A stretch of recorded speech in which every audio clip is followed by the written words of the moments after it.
Yeah, it's doing it. Hi, Facebook family. It's Lucie B again, here with my best friend Monique Welsh. Holla! Oh my gosh, let's just go to the painting again. This is part 2 of our video documentary on Monique Welch's fabulous paintings. The girl is off the hook, people. Zoom down on the pictures. Thank you. The pictures or the paintings? Well, first? sketches. Yes.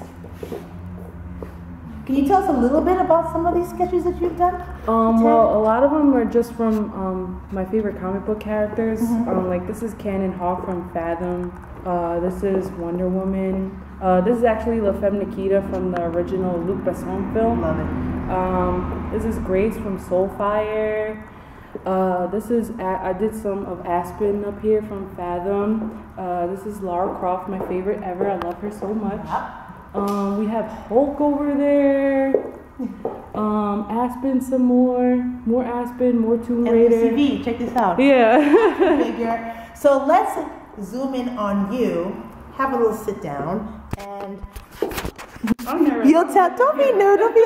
Let's go sit by the windowsill. Sit on the windowsill. So Mo, we've known each other for about how many years now? A lot. Let's see. Oh my gosh, it's been a long time. Like 9 years, 10 years. Well, I've seen you just grow up, because you know how old I am. Hello. Anyways,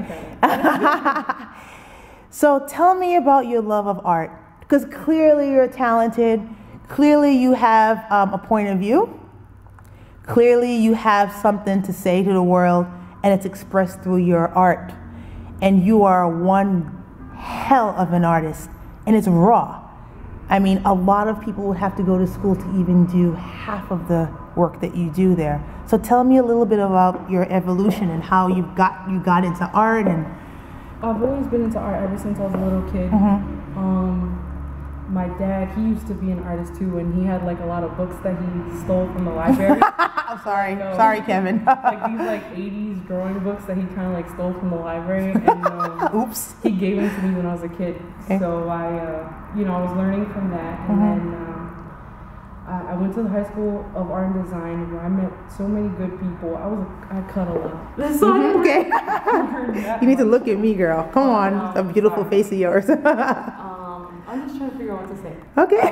What's the question again? Okay, well, so what was your main inspiration for art? I mean, is this something that you always loved to do? Pretty much, yeah. Since you were very, very little. Yeah. Can you remember the very first first art that you've done? The very first. A lot of U-heads and box bodies. The first real sketch was probably of Lara Croft. It had to be something. What is it about Angelina Jolie that you love? Everything. I hear that, but I know that she's a big inspiration for a lot of you. We can see the theme, the Angelina Jolie kick butt, kick ass theme across all your paintings and your sculpting, but your sketches. So tell us a little bit about why you love Angelina Jolie and what she represents to you. The only word that can really come to my mind is fearless.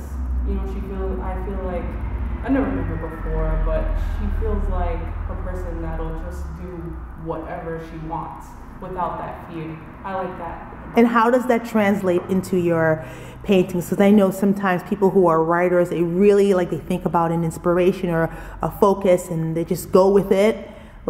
How does it develop in your mind? How does when you start drawing her and you start drawing themes, how does it develop in your mind when it develops in your paintings? Well, the fearlessness carries over in my paintings because like I said, I've never painted before, and I was a little bit afraid because people, they do go to school and study and stuff like that, and I just figured, you know what? I mean, I'm just gonna do it, no fear, just do it, and it came out really well. It really did. Can we go over the paintings again, just one more time, and if you can give us a little bit more detail on each? I know part 1 we just sort of skimmed over it a little bit, but let's just go over to the paintings again. Now, do you have a certain name? Do you name each painting yet or not? Well, Not yet? Two of them my names.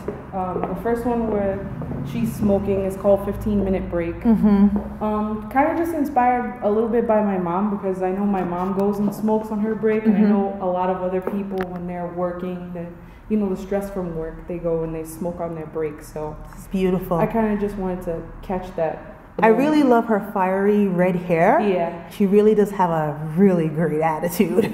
Taking a little break. Tell us a little bit about the colors that you use. I mean, because I'm not a painter, I have no clue about this.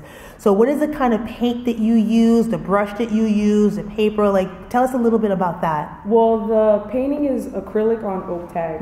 I had to be really cheap because I don't have a lot of money. Right. Not yet. So, yeah, it's acrylic on oak tag. Right. Whatever brushes I could find, really. And the colors, I mean, a lot of people like dig deep into the colors, and I just really go with what looks good, what feels good. Right. And that's what I got. I got purple, I got red, I got yellow, and I got black. Okay, cool. Let's move on to the next. My favorite, of course, like you said. So what's the title for her?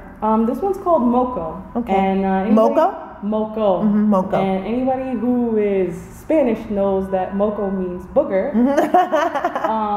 I was watching a film called El Mariachi by Robert Rodriguez, and he names all his villains like these cutesy little names, and one of the villains was named Moco. So I named her Moco after that. Awesome. Can you tell us about your colors that you've used? Again, I don't have anything deep about the colors. I just go with whatever feels good. Whatever feels good. That's awesome. This is beautiful.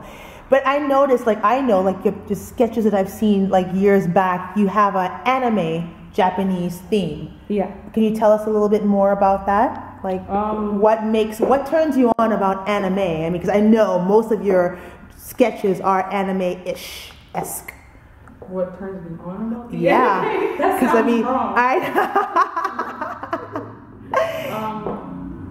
Is there anything in particular? Why does Japanese art really sing to you? Because I mean, I've seen it. I mean, we can go through some of your sketches. I know I've seen some real amazing stuff. Well, my dad, he actually he put me onto Japanese anime and manga when I was a kid. The first few I ever saw were Akira, Ghost in the Shell.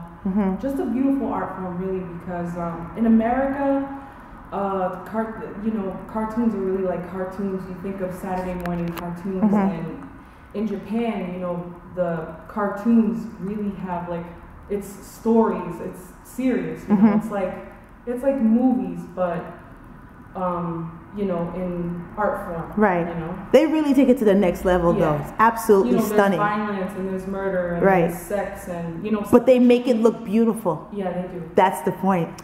Let's move on to your third piece of painting. That's just nothing special with the colors. I saw a picture of Britney Spears. I like the pose. That's the outcome of that. The yellow, white, and black. It's stunning. Yeah. It really is. And anything about this you want to say? No. Bootylicious, fellas. I kind of wanted a rainy day type of feel. I guess that's why I went with the gray. Right. That's basically. Can we go through your sketchbook right now, just real quick? Well, I didn't bring my sketchbook. I just brought the sketches. And anything in that notebook in there that we can flip through? A bunch of studies. That's okay. We want to see some of the things that you have. I mean, this is all raw. I mean, this is amazing. I mean, I just wanted to let's talk about, that was my knee. Ooh, yeah, did you hear that? But let's talk about this right here.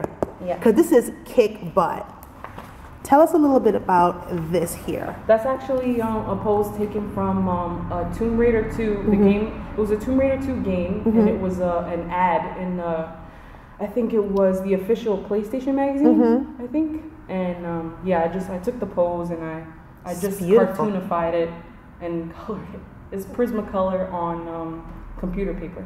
Okay, whatever that means. Prismacolor markers. Oh, okay. So tell us a little bit about what you got going on there in the notebook. Just me studying because Lucie was always complaining about how my anatomy was off. So proportions. My arms and my legs were off. So basically, this is just a bunch of studies on just different body types. And the anatomy. Yeah, like I drew some big people, it's cutesy, pear-shaped body. And the other thing I wanted to touch on was your aesthetic.